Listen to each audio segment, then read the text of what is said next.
capek-capek TPUA dari dulu ngurusin ijazah, ngurusin pemakzulan, dan tolong dibantah juga ya fitnah bahwa kita itu takut kalah pilpres, panik dan sebagainya. Silakan Bang Azhar. Baik, terima kasih. Bismillahirrahmanirrahim. Assalamualaikum warahmatullahi wabarakatuh. Assalamualaikum. Sudah disampaikan cukup lugas, jelas, detail, mulai dari Ustaz Ahmad Wazinuddin maupun Prof. Edi Sujana. Namun ada hal yang penting juga harus diketahui oleh publik, bahwa publik ini, rakyat ini punya DPR, Dewan Perwakilan Rakyat. Itu Dewan Perwakilan Rakyat ini adalah wakil dari rakyat Indonesia yang berjumlah 280 juta. Nah, konteksnya jangan sampai DPR ini mengkhianati benar-benar hanya karena adanya kepentingan. Nah, sebab apa? Informasi juga yang kita dapat, katanya reses sudah dinaikkan hampir 700 juta setiap 2 bulan lebih. Artinya setahun itu per orang ya? Per orang. Kali 575. Berapa miliar? Ya, bukan miliar, T. Ya. Jadi satu tahun bisa terima 3 miliar kurang lebih per satu orang. Kalau dikali 575 kan sudah 1,5 triliun lebih. Untuk itu doang ya? Iya, untuk gitu doang ya. Artinya untuk kepentingan konstituen ya. Ya Allah. Allah dijawab apakah benar disalurkan atau tidak. Maka dari itu tentu kembali tadi yang menyinggung soal Prof. Edi maupun Ustaz Ahmad Wazinuddin soal masalah PDI yang paling besar. PDI ini semua partai, terutama PDI yang saya katakan memiliki ADART.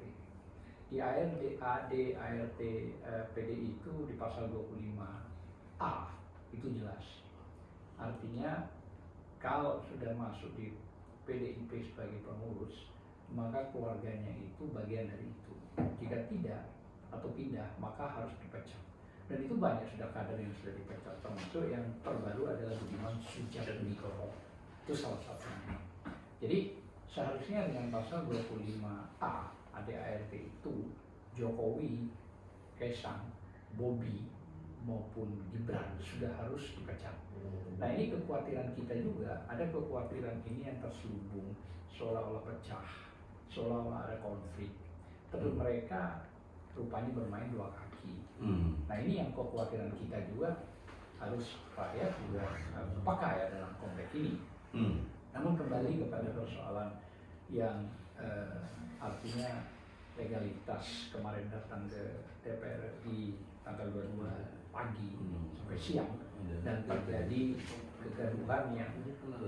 kegaduhan itu sebenarnya dibuat oleh Pamdal sendiri dari DPR RI yang sampai terjadi gontok-gontokan terhadap rekan-rekan TPUA yang artinya konstitusional. konteksnya sudah mengirimkan surat tanggal 17 dan 22 kita datang, yang intinya datang tersebut ingin ditindaklanjuti surat tersebut dengan isinya tentang pemakzulan.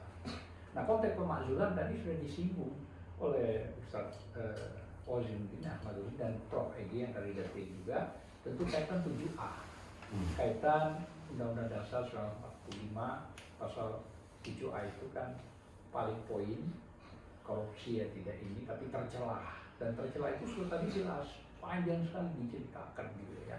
Nah, tinggal mekanisme dari 7A itu turunlah ke 7B. Nah, dari 7B itulah mekanisme itu pihak DPR mengajukan kepada MK, Mahkamah Konstitusi, untuk diproses dan dikembalikan lagi kepada DPR. Lah, disitulah pemakzulan itu ada. Nah, kalau bicara pemakzulan, impeach, tentu tadi sudah dibuktikan di atas meja bahwa ada banyak bukti. Itu bukti autentik, putusan. Itu bukti yang nggak bisa dibantah oleh siapapun, mau Prof. Yusri, mau Prof. Jimli. Gitu ya. Jadi Prof. Yusri juga jangan bilang ini nggak konstitusional. Janganlah, karena Anda berpihak ke sana, gitu ya. Seandainya Anda tidak berpihak ke sana, coba paparkan secara intelektual hukum, gitu ya. Sama Prof. Jimli juga begitu. Kita sering tahu, ada foto bahkan sering hadir di acara Gerindra. Makanya MK kemarin itu yang sudah dibuat, seharusnya dipecat itu diberhentikan, bukan dipecat hanya jadi ketua dari ketua turun menjadi anggota. Seharusnya namanya dipecat aja sudah ini. Makanya itu kesalahkapraan bahwa TPUA sudah Dan pernah, putusan nomor 90 Iya. batal demi hukum. tentu. Makanya TPUA beberapa bulan yang lalu sudah mendatangi MK, ya betul. Ya. Dan kita sudah melakukan audensi yang waktu itu tidak ketemu ketua MK yang baru. Dan pada saat itu kita menjelaskan tentang apa? Tentang Undang-Undang Pokok Kekuasaan Kehakiman 48 tahun 2009 pasal 17. Yes. Nah, tetap mereka tidak mengakui itu seolah-olah. Nah, ini aneh. Padahal mereka hakim, harusnya tunduk. Iya, harus tunduk pada Undang-Undang Pokok Kehakiman 48 tahun 2009 pasal 17. Tapi pegawai MK-nya mengakui. Iya, kabirunya. Waktu saya tanya, kamu Iya. ini hakim di sini tunduk nggak dengan undang-undang kehakiman? Tunduk katanya. Iya. Tapi Tapi pasalnya. ya, saat itu memang dia mengatakan tunduk, tapi karena dia bukan hakim sebenarnya. Namun paling tidak karena mungkin khawatir dan takut kepada kita, lebih baik diterima apa yang diomongin DPUA. Pikirannya dia gitu, dan coba balik deh, kira-kira begitu, gitu deh. Kira-kira begitu. Namun yang aneh, Tapi masih mending kan diterima ya. Mending. DPR kemarin itu masalah. Maksud saya lembaga DPR ini harusnya lembaga yang langsung kontaknya itu pada rakyat, pada kita maksudnya, daripada MK gitu ya. Tapi harusnya kan lebih aspiratif ya. aspiratif. Nah, coba bayangkan kemarin itu yang sudah diviralkan oleh beberapa youtuber ya, bahwa memang begitu sangat sedihnya rumah DPR mulai dari paving ya sampai terbangun sampai pakaian-pakaian pamdal tersebut itu dari uang rakyat, tapi rakyat yang menghadap secara konstitusional dengan mengirimkan surat resmi ditolak dengan arogansi model preman. Wah, ini membahayakan ini. Artinya apa? Mereka itu menunjukkan sebuah kekuasaan yang dianggap kekuasaan itu adalah absolut. Jadi ibaratnya itu kalau kita mengibaratkan zaman Fir'aun, rakyat mau menghadap Fir'aun itu harus ada kriteria atau orang-orang dalam yang bisa masuk ke dalam Fir'aun tersebut. Nah, ini masalah juga. Makanya pada saat surat dikirimkan kepada Mbak Puan, seharusnya Mbak Puan kalaupun memang nggak ada, memberikanlah kesempatan kepada kita semua untuk masuk. Ada penjelasan secara konkret di meja misalnya bicara, karena dia rakyat, dia punya fasilitas yang luar biasa, bukan cuma gaji, bukan cuma uang reses, bukan cuma uang setiap sidang, tapi bermain juga proyek, iya, gitu ya. Jadi janganlah Anda juga berbohong, meniru pimpinan yang paling tinggi dalam konteks hal ini, ya bukan di DPR, tapi pemimpin negara kita yang mengatakan dari SMK pemesannya sudah 6.000. Mana tidak ada satu pun juga SMK itu ada mobilnya. Iya. Mobil gaib. Gaib itu dia. Harusnya lebih baik dinamakan mobil gaib. Nah itu dusta kan? Oh, tercelah. Ya, dia dusta karena dusta. Betul. Lebih gila lagi dari SMK ada yang bisa dikatakan jangan buat. Kita masih ada 11.000 triliun di kantong saya, belum yang di luar. Nah, coba 11.000 triliun. Ini maksud saya begini, masa sih telinga, mata, hati para DPR, MPR, ya para menteri, para rakyat yang intelektualnya tinggi diam, dibohongi dengan terang-terang. Itu dibohongi loh, nggak bisa dibantah itu. Itu pembohongan yang sangat mantap dan luar biasa. Bukan cuma orang Indonesia yang mendengarkan, orang seluruh Itu dunia. kata gue pidato presiden. Pidato presiden itu. Udah dihapus videonya. Iya. Jadi Udah dihapus ya? Udah dihapus. ya, katakanlah, ya, silakan, tapi itu sudah berkembang dan ada di pikiran dan hati setiap rakyat Indonesia, bahkan di luar negeri juga. Nah, belum lagi, Tidak di situ bisa melakukannya. ya, belum lagi soal undang-undang ombudsman. Coba Anda bayangkan, tidak ada sosialisasi kepada publik undang-undang ombudsman itu. Bukan ombudsman, omnibus law. Sorry, Omnibus law. Sorry. Ya, harus diterangkan. Ya, minta maaf. Omnibus law. Itu undang-undang tidak pernah direalisasikan kepada publik.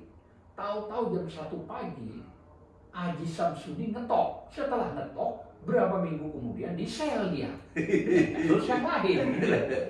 Jadi, saya nggak tahu ya, model-model begini ini bagaimana ya, kok menjadi tontonan yang sangat buruk gitu loh, maksud saya ke publik gitu ya. Jadi undang-undang Omnibus Law ini luar biasa ini kejahatannya gitu ya. Dan ini salah satu juga yang menabrak aturan undang-undang sampai pada tingkat IKN. Kalau kita bicara IKN juga, baik pandangan hukum maupun politik, kita bicara pandangan politik ya. Sekarang kalau pandangan politik itu kan sangat dipaksakan bahwa IKN itu harus terjadi. Entah siapa dalam di belakangnya, walaupun kita tahu.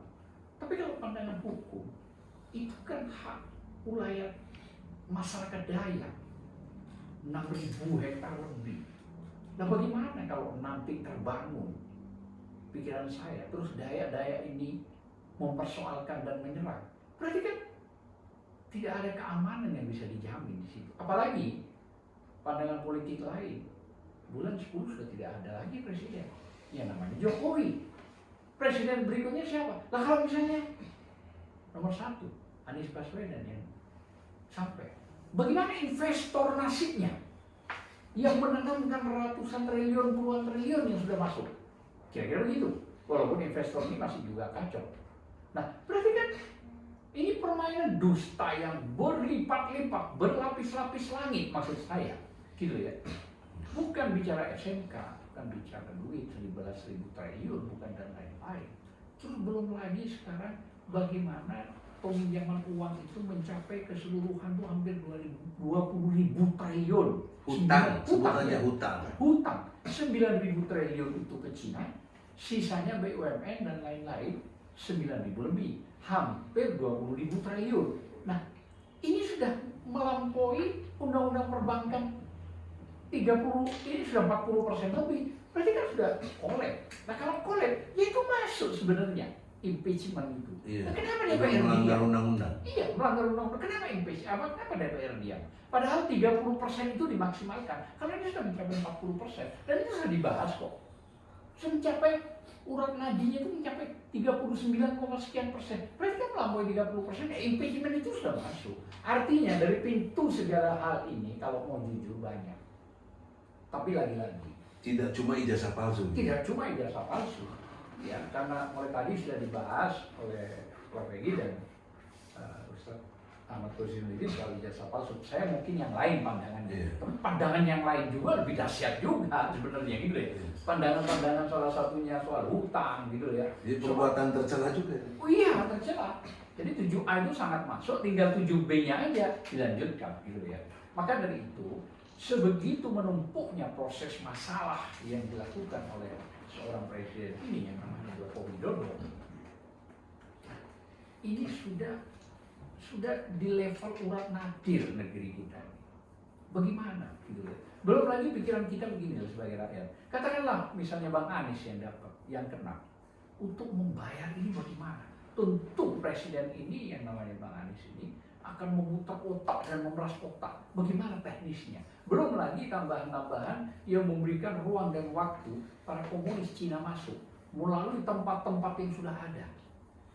Termasuk pernah kita mendengar apa yang dikatakan oleh Jenderal Gatot Nurmantio waktu menjadi Pangap waktu itu, dan itu membahayakan. Telah ditemukan satu kontainer Uang merah. bukan senjata. Oh, senjata. Iya.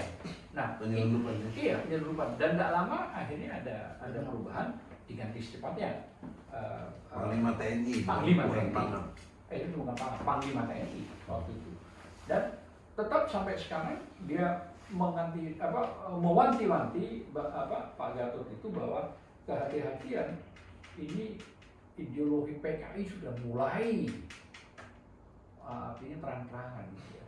Dan pernah mungkin Prof. Egy juga dan Ustaz Ahmad Kozimudin serta dia dan lain-lain pernah dengar bahwa Presiden melarang menyweeping PKI. Ya. Kan pernah ada itu. Bahkan dikuatkan oleh Seknek kalau nggak keliru waktu itu bicara. Lah, kepentingan nggak boleh menyweeping PKI. Nah ini kan sudah ada indikasi. Yang lebih indikasi itu muncul dan tidak bisa dibantah. Kepres 17. Kepres 17 itu menyatakan bahwa Presiden 2022 itu atas nama pemerintah meminta maaf kepada PKI atas korban yang terjadi. Wah ini kan, bagaimana siapa yang harus kita jawab ini gitu ya? Walaupun walaupun tidak terlaksana, tapi Kepres itu ada. Berarti PKI korban. PKI korban. Pelakunya TNI. Iya, pelakunya Dan umat pokoknya Islam. TNI, umat Islam, tokoh dan semuanya. Jadi diwakili oleh Jokowi mungkin ya pandangan Kepres 17 udah deh kita minta maaf atas nama negara. Cuma ini maksud saya ya sudah melampaui dari ijazah yang kita bicarakan kan gitu Iya, ya. lebih Berapa bahaya. banyak sudah? Iya. Lebih Nah, bahaya. lebih bahaya lagi latihan-latihan Maksudnya begini. khianatan. Bukan Ah, cuma pengkhianatan. iya, betul loh. Bukan cuma pengkhianatan ini. Sudah layak masuk digodok di pasal 7A dan 7B untuk dilanjutkan ke MK. Ya, dan kategorinya pengkhianatan. Pengkhianatan, iya. Artinya sudah parah ini. Nah ini masalah maksud saya. Sebegitu banyaknya gitu ya persoalan-persoalan yang memang ini fakta, bukan bohong. Apalagi terakhir-terakhir ini seorang Joko Widodo mengatakan, saya harus cawe-cawe. Loh, pengakuan itu berbahaya seorang presiden. Masuk 7A itu juga. Bahwa perbuatan tersebut itu tercela. Terbukti 90 MK. Itu sudah jelas nyata. Coba PKPU, undang-undang yang dibuat KPU nggak berubah. Tapi tetap diterima ya. Tetap jadi diterima. Makanya kan aneh. Kacau. Bukan kacau lagi, ini gila. Gitu loh ya. Diterima. Dan padahal secara prosedural itu ternyata Almas itu setelah mengajukan ditolak di MK. Ya. Tahu-tahu diterima kembali dengan ada tanda tangan yang Tidak ada. Nah, iya tidak ada tanda tangan tapi dipalsu kayak tanda tangan itu. Nah ini kemana? Ini kan ada Benyamin, anaknya Benyamin ini. Gimana? Benyamin rekan kita. Boyamin, saya Benyamin, iya. Anak sama kita kan dekat ya. Jadi tapi ya sudah lah. Saya nggak tahu nih apakah mungkin Hubungannya apa dengan Bonyamin? Benyamin kan anaknya Almas itu. Almas itu anaknya. Anaknya punya. Kayak gitu. Solo. Jangan-jangan Lagi juga- itu ugat sama kawan kawan kan saya di Surakarta. Saya khawatir proyek juga ini gitu loh. Nah ini Mungkin masalah. ada skenario bareng di situ ya. Nah makanya itu dia. Jadi coba bayangkan, mulai tadi yang kita Ugat sama si Andi kita Aceh. sampaikan, Gimana hasil itu? Belum masih. jadi udah begitu luar biasa banyaknya. Coba, ini kan pengkhianatan sudah jelas, kebohongan itu jelas, dusta itu jelas, rakyat kita tercela ada pasti, rakyat kita dibohongi, sangat dibohongi ini, pura-pura miliar rambut putih di depan Megawati ternyata membelot. Bagaimana nih? Maksud saya bingung kita nih sebagai advokat ya, sebagai rakyat lah, gitu ya. Kenapa sih kok Megawati juga diam? Apa mungkin karena takut dibongkar hal-hal yang lain? Atau tadi yang saya bilang ada skenario dua kaki? Saya kira itu yang bisa saya sampaikan. Semoga apa yang saya sampaikan juga, jika memang ada kesalahan, tentu kesalahan itu harus juga dijawab oleh siapapun melalui podcast juga, nggak apa-apa, gitu ya. Artinya bukan dengan jalan-jalan yang radikal lah istilahnya, cara-cara yang premanisme gitu ya.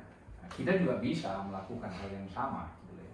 Namun ini penting untuk kita sampaikan karena apa yang kita sampaikan dari Ustadz Ahmad Ghazwaluddin maupun Bang Egy, saya, ini fakta yang disampaikan, nggak bisa terbantahkan. Apalagi tadi bukti-bukti otentik secara hukum itu bukti. Tapi kalau mau bukti lebih banyak, yang saya sebutkan ini juga bagian dari bukti, Prof. Egy. Sebegitu banyaknya gitu. Saya kira mungkin itu yang bisa saya sampaikan. Terima kasih. Saya Kian Tipuah. Assalamualaikum warahmatullahi wabarakatuh. Assalamualaikum warahmatullahi wabarakatuh. Perlu kami tegaskan bahwa memang di dalam penyampaian aspirasi kami fokus kepada 3 alasan yang ada di dalam pasal 7A, karena memang konstitusi menyatakan terbukti dan Puan Maharani minta bukti, dan terhadap 3 alasan itu bukan sekadar berita tapi sudah ada buktinya, dan bukti itu sudah diproses ke pengadilan.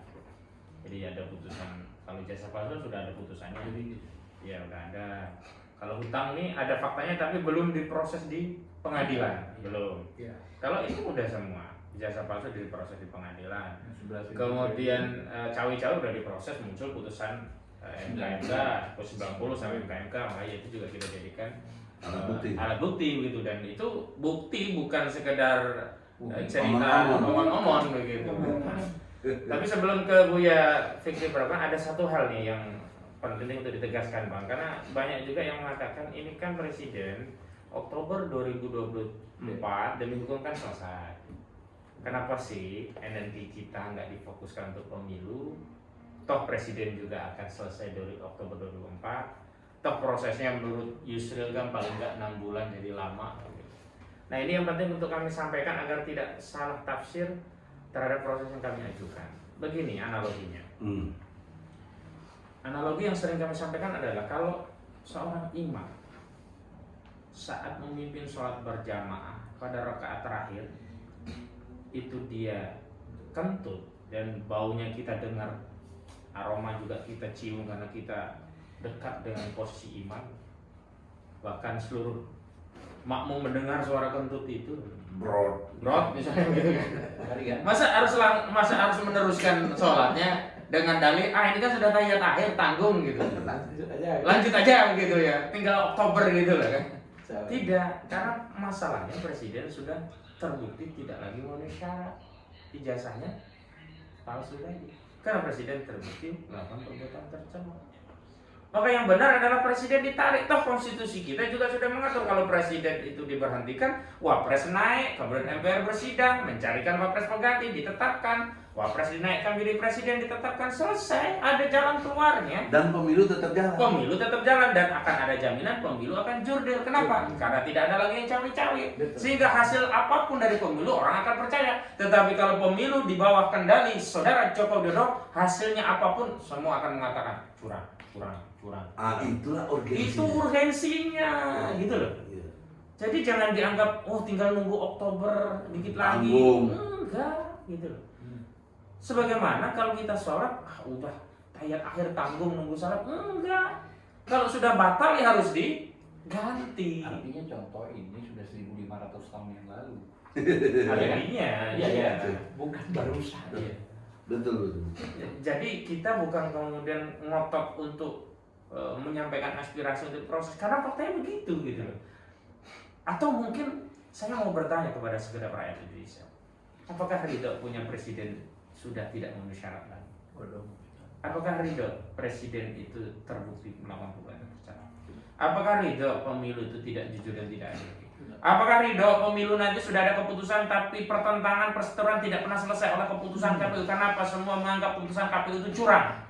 Apakah Ridho bangsa ini terbelah karena sebuah proses pilpres yang tidak menghasilkan keputusan yang bisa legitimate dipercaya oleh publik? Loh ini lebih urgen lagi. Justru bahaya.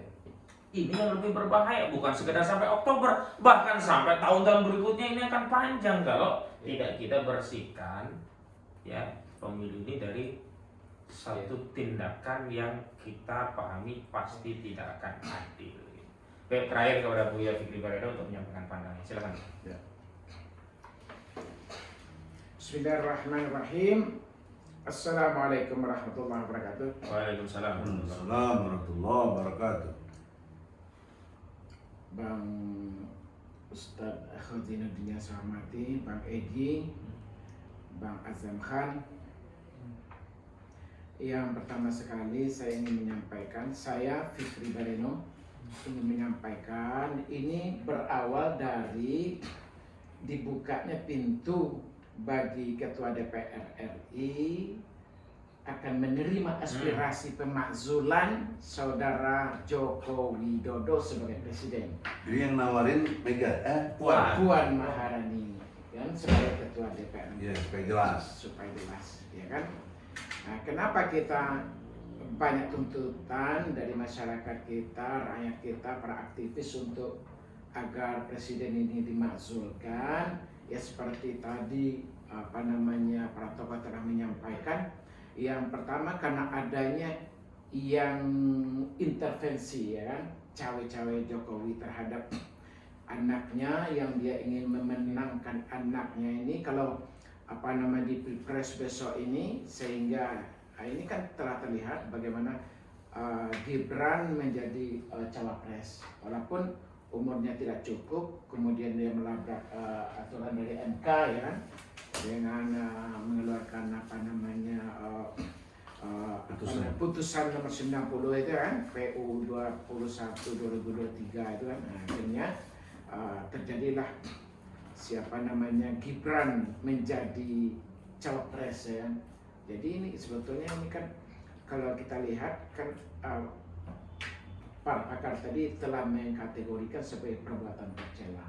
Kalau kita lihat dari segi agama, ketika ada perbuatan tercela dilakukan seorang presiden seperti ini, maka artinya presiden telah melakukan pelanggaran-pelanggaran moralitas, pelanggaran akhlak, pelanggaran adab berbangsa bernegara bagi seorang pemimpin. Bahwa seorang pemimpin itu menjadi persyaratan adalah seorang pemimpin dia harus sidik, harus jujur. Nah ini kejujuran telah dilanggar sama presiden kita hari ini.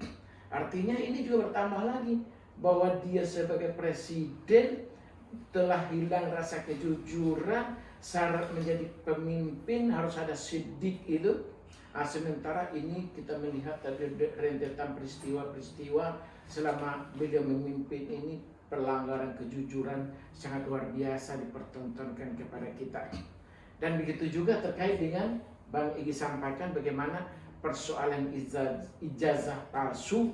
Ini pun juga sangat terkait, ya kan? Bagaimana ijazah palsu sampai hari ini tidak bisa dibuktikan, tidak bisa ditunjukkan kepada publik dan juga pengadilan bahwa ijazahnya ada yang aslinya, sehingga menghentikan pengadilan kita terkait dengan itu. Tapi itu sampai hari ini kan kita tidak bisa menyaksikan ijazah aslinya.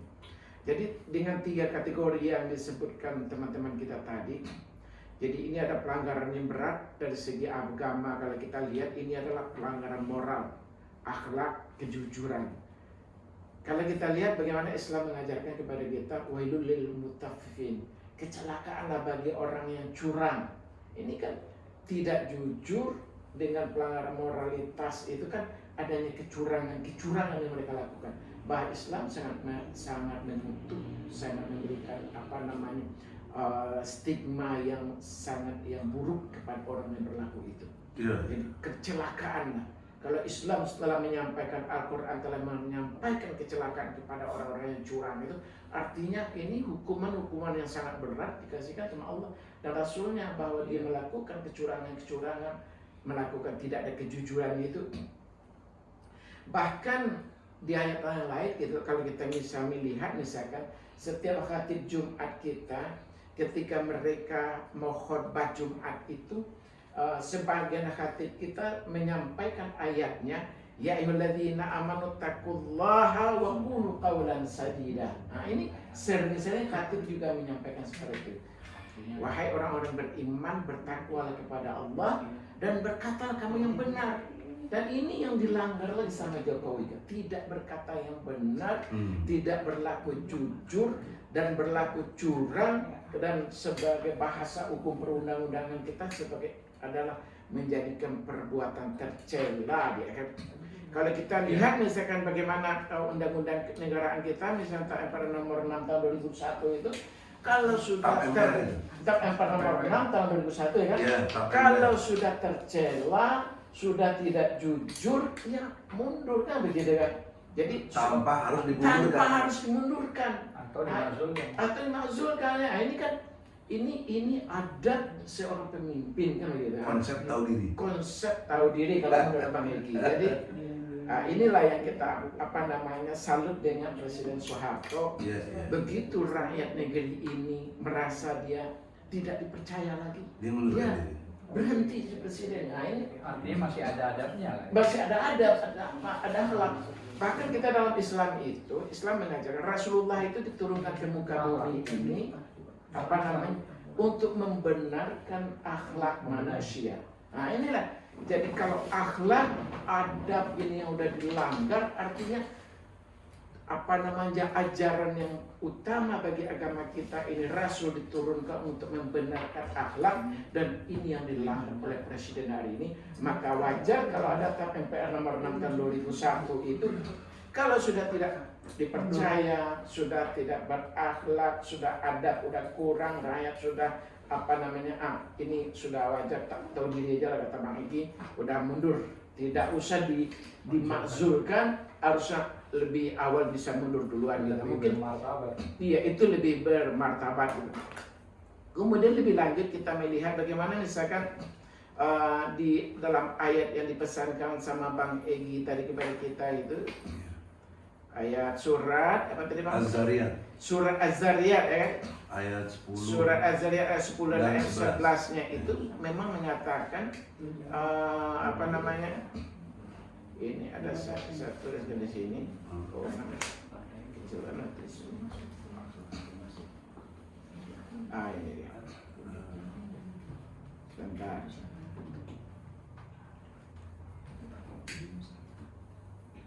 Surat Az-Zariyat ayat 10.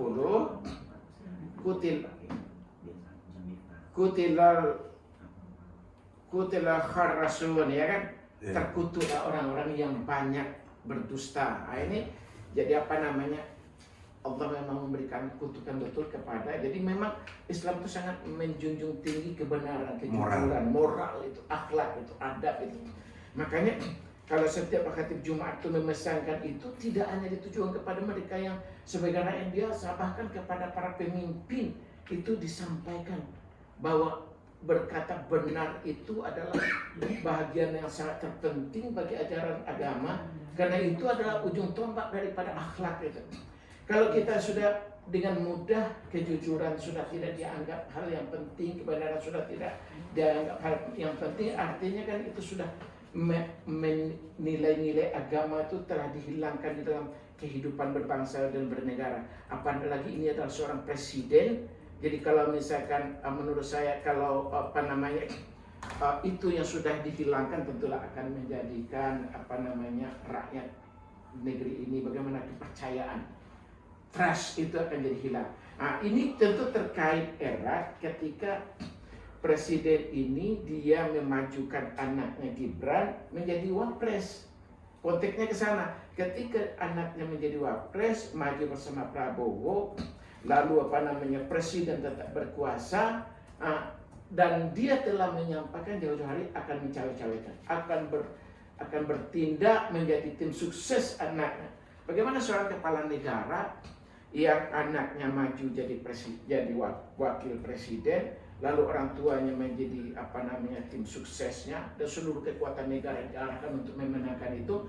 Nah, ini berdampak kepada hasil pemilu yang sangat, hasilnya nanti bagaimana hasil pemilu itu dipercaya oleh rakyat. Sementara yang menyelenggarakan itu orang tuanya sendiri, bapaknya sebagai presiden. Jadi ini yang kita khawatirkan, kita akan menghasilkan hasil pemilu yang tidak legitimate, yang tidak terpercaya. Dan kalau hasil pemilu nanti tidak terpercaya, tidak legitimate, tidak rakyat negeri ini tidak menganggap hal yang apa namanya dia merasakan keadilan ada di situ, kejujuran ada di pemilu itu, maka ini kita pemilu yang dibiayai dengan dana yang 70 triliun ya kan. Ini kan dana yang bukan main besarnya ya kan. Lalu rakyat negeri ini nanti tidak melahirkan kepercayaan hasil pemimpin yang dilahirkan itu. Ini yang perlu kita apa namanya antisipasi jauh. Makanya kalau hari ini rakyat dan tokoh-tokoh negeri ini meminta agar Jokowi sebagai presiden dia berhenti atau minta dia mundur atau dimakzulkan sehingga dia tidak bisa lagi mengganggu pemilu ini, istilahnya tidak lagi dia berbuat agar pemilu ini tidak berlaku, berlaku menjadikan anak intervensi terhadap anak dan lain-lain. Tentu pemilu bisa berjalan dengan seadil-adilnya. Inilah yang harapan kita. Makanya artinya begini, kalau yang tadi disampaikan Keras Ustadz, dikit, keras iya, dikit. artinya begini, yang disampaikan Ustadz tadi soal ayat kalamullah iya, tentang kazab, ya kan? iya betul. Dan itu ditujukan kepada pemimpin. Berarti pemimpin yang satu ini apa pura-pura tidak tahu atau sudah tahu? Dan kira-kira kutukannya berapa banyak itu kira-kira? Atau bebal. Iya. Jadi artinya menimpa kutukan itu berapa banyak kira-kira? Sambil ini kita karena Daeng juga menunggu ternyata lewat Zoom setelah ini Daengnya. Di sini lainnya, oke. Baik, kalau begitu ini kan apa namanya? Ya kalau kita lihat memang apa namanya Bang Azam sampaikan itu memang saya rasa Maksudnya kutukannya Tidak. berapa kali lipat itu. Iya. oh, Tidak diabaikan gitu loh, Pak. iya mungkin saya rasa mungkin juga tidak tahu juga tidak mungkin. Sebab kan di sekeliling mereka juga banyak orang pintar mungkin Menteri Agama mengabaikan gitu. Mereka tahu tapi Mengabaikan. masuk ke kuping kanan keluar kuping kiri. berarti melawan. Iya, abai dengan pesan-pesan ilahi gitu. Dan menurut saya ini satu hal yang bisa berdampak kepada bangsa dan negara kita. Kalau pemimpin itu tidak tunduk dan patuh kepada perintah Allah, tentu keberkahan dari langit itu Allah akan tidak turunkan. Tidak cuma dari langit, dari bumi juga. Iya, dan sebagaimana Al-A'raf 96 itu kan, Iya. kalau negeri Ancaman ini, ya? iya, dipimpin secara beriman dan bertakwa, Allah akan turunkan keberkahan Langit dan dari bumi. langit dan bumi. Tetapi ketika pemimpinnya itu tidak Dusta aja. dusta, bohong, Bodoh. tercela, kemudian tidak berakhlak, kemudian labrak seluruh aturan, lalu merusak bangsa dia sendiri. Harusnya kan dia yang menjadi penjaga untuk seluruh bangsa ini, sehingga bangsa ini menjadi bangsa yang yang harmonis, yang dia bukan tim sukses, kan? Dia kan bukan tim sukses keluarga dan anak-anaknya, tapi dia adalah presiden bagi bangsa ini. Oleh sebab itulah kita